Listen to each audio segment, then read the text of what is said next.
Lewat tadi ada juga yang bilang, ih itu juga bajunya waktu di YouTube. Memang ini, kenapa itu susah kok? Saya pakai baju kok yang sibuk. Betul ini, tapi cari mau kok sampai ujung dunia kok tidak dapat seperti bajunya Das Atlati. Cari nih. Saya akui saya tidak gagah, tapi saya penuh pesona. Mana buktinya? Kau mau foto semua sama saya betul?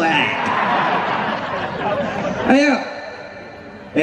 Bu, dulu orang gosip agak susah, harus ketemu face to face, berhadapan. Sekarang gosip lebih gampang, dipermudah oleh setan. Dengan cara apa? Grup WhatsApp. Satu di Samarinda, satu di Bontang, satu di Sangatta, satu di Makassar, satu di Bone, yang dia gosip yang ada di Jakarta. Iya bergaya sekali itu. Kayak ton dia kaya, padahal saya tahu itu yang dipakai gelangnya palsu. Urusannya orang. Hati-hati ya dedek. Jelang-jelang tahun politik banyak fitnah menyerang pribadinya orang. Kalau kau tidak senang seseorang, tidak usah pilih, tidak usah kau jelek-jelekkan. Kalau kau tidak senang calon politik, tidak usah kau jelek-jelekkan. Jangan saja tusuk. Selesai, jangan kau sebarkan kejelekannya orang. Suatu ketika datang menghadap seorang tetangganya Umar. Ya Amirul Mukminin, Pak Presiden. Kenapa kok? Itu tetanggaku anak muda remaja masjid kalau sekarang. Baik sekali agamanya. Alhamdulillah. Dia mau menikah. Alhamdulillah terbuka jodohnya. Tapi sayang perempuan yang mau dinikahi bejat. Dia tidak tahu ini kasihan siapa calon istrinya. Orang baik ini dapat calon istrinya begini, masa lalunya jelek. Apa saya harus kasih tahu ini laki-laki supaya dia tahu siapa calon istrinya? Umar marah, dia bilang, apa urusanmu? Kenapa kau yang sibuk? Kau tahu enggak kenapa itu laki-laki tidak tahu aibnya itu perempuan? Allah yang tutupkan. Kenapa kau yang membuka? Maka saudaraku, Bapak Ibu sekalian, berhentilah selalu menceritakan aibnya orang. Kalau benar itu namanya ghibah, kalau salah namanya fitnah. Panjang cerita tapi waktu yang terbatas.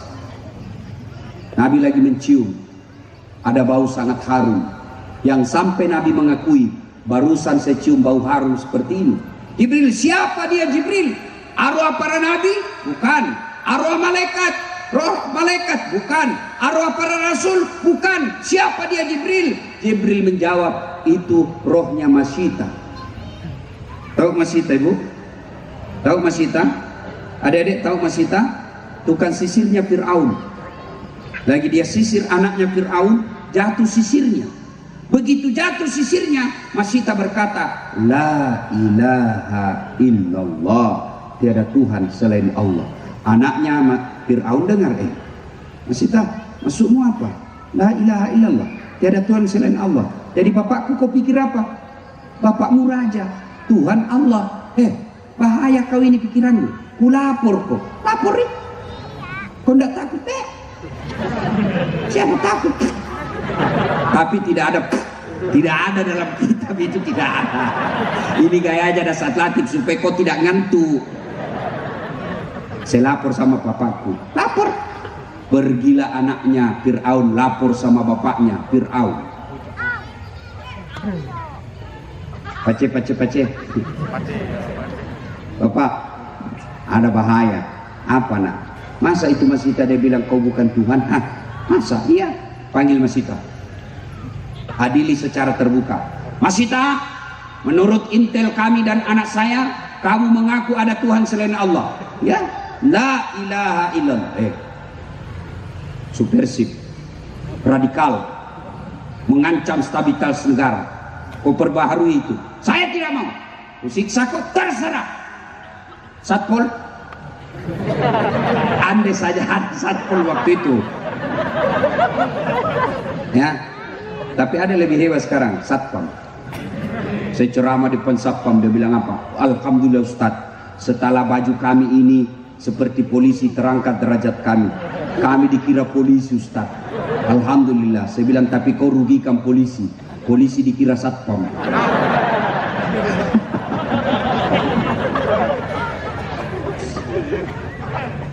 Kata Firaun, Masyita, saya hukum kau. Silakan.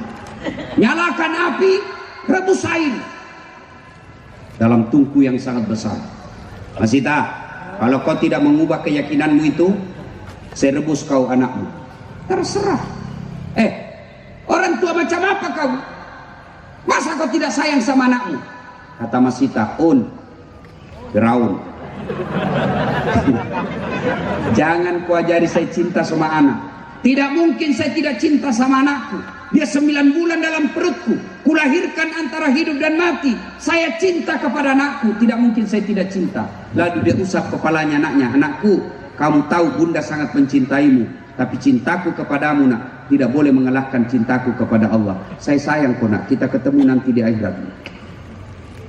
Direbus anaknya, menggelepar, wafat, direbus. Firaun geleng kepala. Apa sampai di situ siksaannya? Tidak. Masita, suamimu juga saya rebus. Terserah. Kau tidak sayang sama suamimu, jangan kau ajari saya soal sayang sama suami. Tidak mungkin ku terima lamarannya kalau saya tidak sayang dia.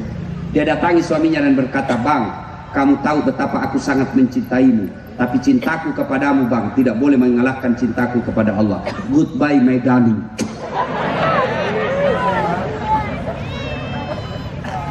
Lalu Firaun berkata, ajudan, pengaman, ikat Masita, celupkan dia ke dalam. Masita katakan, bos, tidak usah kau ikat saya yang turun. Masita berjalan dengan penuh keyakinan, lalu berkata, Firaun, kau boleh bunuh saya satu keluarga, kau boleh menyiksa fisik saya, tapi demi Allah kau tidak bisa menguasai akidahku. La ilaha illallah. Wafat, meninggal, tetap keyakinan tiada Tuhan selain Allah. Satu keluarga.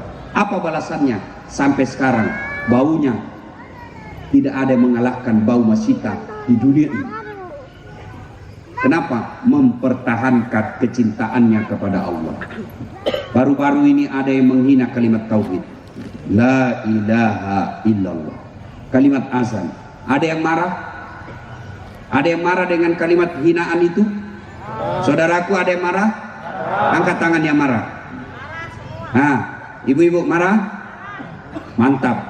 Saya cinta kalian membela kalimat azan. Sekarang saya tanya dan tolong kau jujur, angkat juga tanganmu. Siapa yang datang ketika azan dipanggil? Datang kau di masjid? Penting membela kalimat azan, tapi jauh lebih penting kau datang ketika azan di masjid. Dan yang marah-marah saya lihat tidak pernah datang di masjid. Ayo. Nah ibu bapak saudara-saudara sekalian, karena waktu yang sangat terbatas, sampailah Nabi di Baitul Maqdis. Dari Baitul Maqdis naik ke langit 1 sampai ke 7. Langit ke-7 menuju ke Sidratil Muntaha, Mustawa, Sabah, lalu ketemu dengan Allah. Begitu masuk ke daerah terlarang, tidak boleh ada yang masuk kecuali diizinkan Allah. Malaikat Jibril pun berkata, Muhammad, mohon maaf, saya cuma sampai di sini. Kalau saya masuk wilayah ini, hangus badan saya. Begitu Nabi melangkah, kedengaran suara, Assalamu alayka ayyuhan nabiyyu wa rahmatullahi wa barakatuh. Nabi menjawabnya, Assalamu alayna wa ala ibadillahi shalihin, ashhadu an la ilaha illallah. Nabi Allah menjawabnya, wa ashhadu annaka ya Muhammad wa rasulillah. Itu dialognya Allah ketika ketemu dengan Nabi. Itulah yang kita baca ketika kita tahayat. Maka ketika saudara, tuan-tuan, bapak, ibu, saudara-saudara sekalian baca tahayat, itu ketika itu kau berdialog dengan Allah. Maka ketika kau baca itu tahayat, jangan kau buru-buru. Tahiyat mereka salawat, taibatnya, assalamualaikum, kayak makan pisang goreng panas. Sholat duhur, assalamualaikum. Saya tanya, kenapa cepat sekali? Oh, saya sudah hafal Ustaz. Sudah 20 tahun saya sholat. Ya saya sudah lancar. Dengar ini. Kalau kau cuma bilang saya sudah hafal, kau sholat tidak usah. Begini kau saja. Allahu Akbar. Tuhan bacaannya sama kemarin. Assalamualaikum warahmatullahi wabarakatuh. Nah, ibu bapak saudara-saudara sekalian. Maka diberikanlah Nabi sholat. Turun. Nabi ceritakan. Orang pertama yang percaya Abu Bakar Siddiq, maka beliau diberi gelar As-Siddiq, orang yang pertama kali percaya kepada Rasulullah Muhammad SAW ketika Nabi ceritakan tentang Isra dan Mi'raj. Nabi diperintah sholat. Dari sekian banyak dan panjangnya cerita Isra Mi'raj, apa pelajaran yang bisa diambil? Kembali yang pertama tadi, ketika kalian ada masalah, ketika kalian ada urusan, ketika kalian ada persoalan mengimpit hidupmu, perbaiki sholat. Ketika Nabi berduka, ketika Nabi berlara, ketika Nabi sedih, Allah tidak kasih perintah puasa, Allah tidak kasih perintah zakat, Allah tidak kasih perintah haji kau Muhammad, tapi apa Allah kasih? Sholat. Berarti ketika Bapak Ibu saudara-saudara sekalian, adik-adikku yang saya sayangi, ketika ada masalahmu, perbaiki sholatmu. Ada di sini tidak ada masalahnya? Ada? Ini muka-muka penuh masalah semuanya. Dengar dulu. Mana ada orang tidak ada masalahnya? Ini Pak Kabakesra. Apa dulu masalahnya waktu kuliah? Mau sarjana. Sudah sarjana selesai masalahnya, mau kerja. Sudah kerja selesai masalahnya, mau jadi kepala bagian. Sudah jadi kepala bagian selesai masalahnya, mau jadi kepala dinas. Sudah kepala dinas selesai masalahnya, mau jadi sekda. Sudah jadi sekda selesai masalahnya, mau jadi wali kota. Sudah jadi wali kota selesai masalahnya, mau 2 periode. Sudah 2 periode selesai masalahnya, mau jadi gubernur. Sudah jadi gubernur selesai masalahnya, ditangkap KPK. Semua orang punya masalah. Dan saat latih, kok kira tidak ada masalahku? Masalah demi masalah sebagai penceramah. Tidak pernah tinggal di rumah. Kadangkala 1 jam 2 jam aja di rumah, terbang lagi. Laki-laki jarum super, jarang di rumah suka pergi. Tapi saya bukan Jisamsu, janji manis nyatanya palsu. Cewek, woi, dengar ke dulu ini, karena banyak saya lihat ini mahasiswi di sini. Jangan percaya itu mulut-mulut cowok Pak Gombal. Kemanapun kau pergi, aku akan mengikutimu. Pret, bohong. Itu laki-laki kalau jatuh cinta, biar istrinya dijelek-jelekkan. Jangan percaya. Kalau ada yang pacaran di sini, berhenti kau pacaran. Sudah dipacari 3 tahun tidak dinikahi, bodoh. Motor aja dicicil 1 tahun sudah lunas. Kamu dipacari 3 tahun modal pisang goreng, malam minggu modal 5.000, dibelikan teh botol, roti 1, autan 1, dibawa ke pergi di jembatan lihat mobil. Goblok. Kau juga cowok jatuhkan tipu. Mentang-mentang kau gagah, kau tipu anaknya orang pakai motor-motor genit. Kalau saya dulu motor Sari, sadelnya lurus. Sekarang nungging, belum direm sudah jatuh. Jangan ketawa, kau semua itu pelakunya. Gunung kan ku daki, lautan ku seberangi, masjid kau lewati. Wih, cewek, kalau ada cowok suka kau, nggak usah kau pacaran. Habis waktumu, kau yang rugi dijadikan kau eksperimen. Saya serius ini. Biar dia mengaku ustadz penghafal Quran, jangan percaya. Pembohong itu. Meskipun dia ustadz, jangan percaya. Ayat tidak mengatakan la taqrabuz zina illa ustadz. Jangan dekati zina kecuali ustadz. Ustadz juga hancur kalau dekat cewek cantik. Dan saat saya juga. Makanya kalau ada yang suka kamu, sudah ada bang. Nggak usah banyak bicara bang. Ini bukti cinta saya. Saya bikinkan kau surat perjanjian. Nama titik Rahmawati, umur, pekerjaan masih. Saya akan menunggu kamu, abangku Muhammad Soleh. Setelah kamu kerja dan punya rumah yang baik, kutunggu kau kapanpun kau datang. Itu tempel kertas bermaterai. Jangan kau minta bukti buka kancing baju, dongo. Bang, kalau betul kau sayang sama saya, lamar saya. Adek-adek, ini perempuan. Kalau kau mau tahu hidung belangnya laki-laki, begitu dia suruh kau lamar, mulai hilang. Jangan percaya itu. Biasanya itu laki-laki mau pacaran aja lama-lama, begitu disuruh melamar hilang dia. Karena dia cuma mau happy, have fun. Dengar, ya. Biar dosenmu jangan juga percaya. Pura-pura kasih nilai tunda. Nakal juga itu dosen.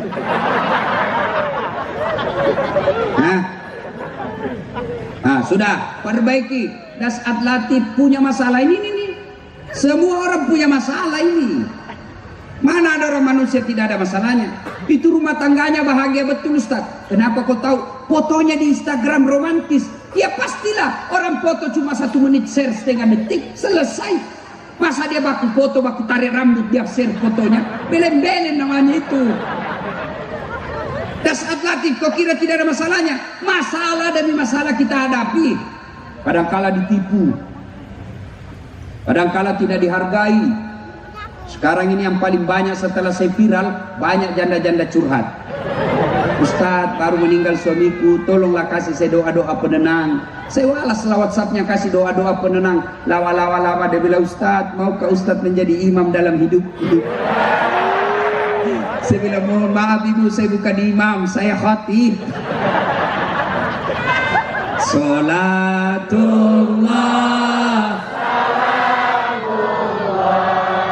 ala yasin habibillah. Salatullah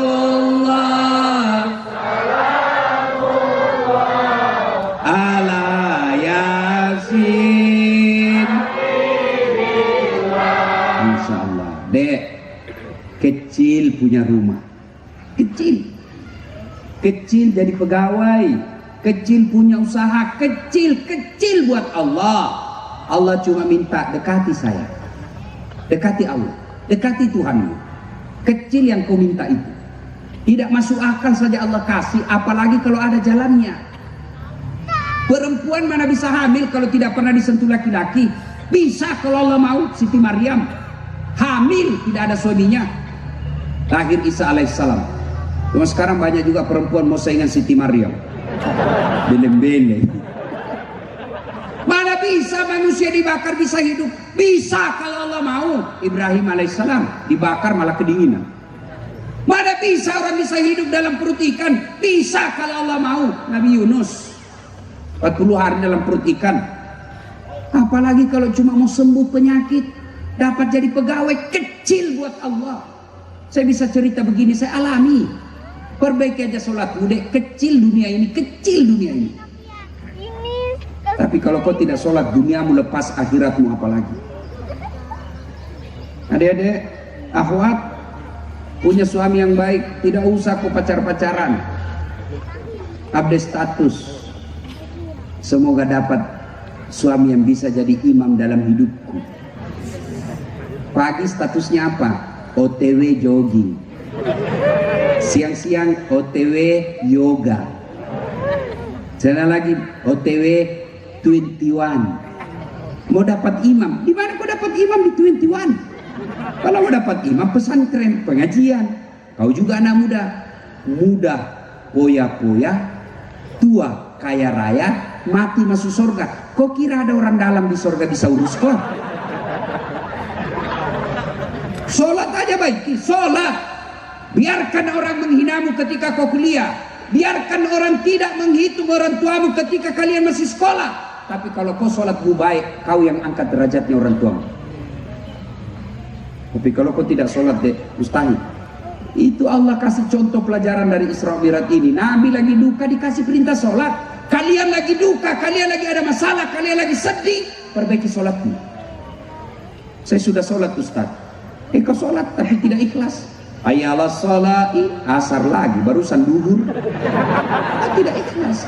Saya sholat Ustaz. Betul kau sholat tapi main-main. Allahu Akbar.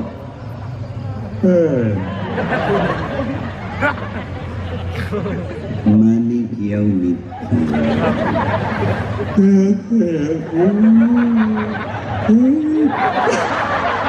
Namori nana kotito. Sholat kayak ndak semangat betul Allah.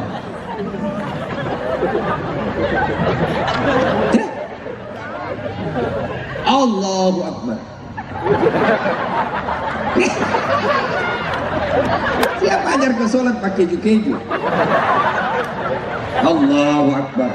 Tadi uang 100.000, beli bensin 50.000, beli pulsa 30.000. Mana ini yang 20? Allah. Gimana itu simpannya? Salah di bawah sadar. Bukan kau sholat itu cari uang bos.